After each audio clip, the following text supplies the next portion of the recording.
The Ottoman Empire was a power in Eastern Europe and Western Asia that had taken over the land that the former Roman Empire once controlled. But one city remained, Constantinople. The options that lay in front of the Sultan of the Ottoman Empire, Sultan Mehmed II, were either to attack Constantinople or to wait and not attack. He chose the former. The consequences of attacking Constantinople still show today.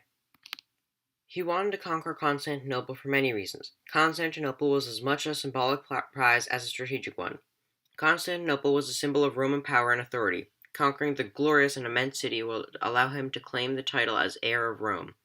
Conquering the city would symbolize the rise of the Ottoman Empire and the fall of the Roman one, a new era. Constantinople also denied any expansion in the area due to the fact that before 1453 the city was thought to be invincible. They could from that point control trade in the Black Sea as well as trade between Asia and Europe. Trade both then and now was a big part of a country's economy, and Constantinople would give the Ottoman Empire control over the Silk Road. My Sultan, you are dying. How do you wish to be remembered? Who were you, and why did you undertake such a risky and dangerous venture as to attack Constantinople and end the Roman Empire? I think I have to tell you this before I die. My father abdicated in 1442, which left me, then 12 years old, to rule the Ottoman Empire.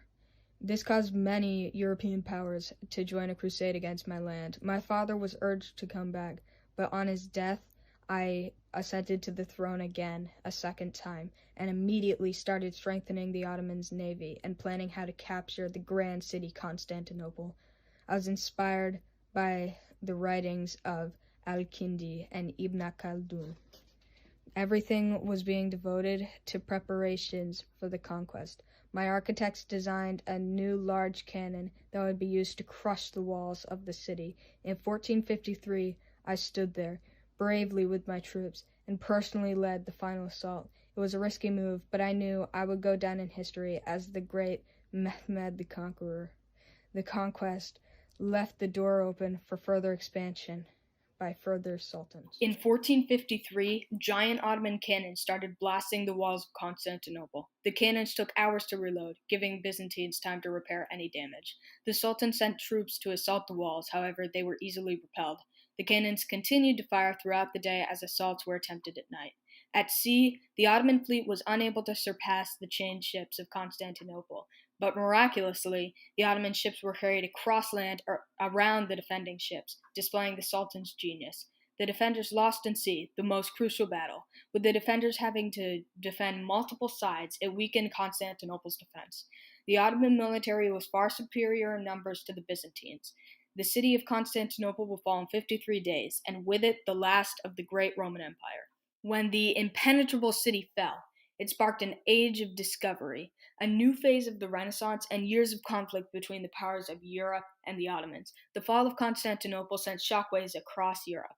If it hadn't have happened, it would have led to a much later colonial period, with the New World being much less developed than it is today, and native tribes like the Aztec and Inca would have had a much larger influence. In general, the Eastern world would be much more advanced relative to the Western world. The fall of Constantinople and Byzantium would both greatly aid and eventually destroy the Ottoman Empire.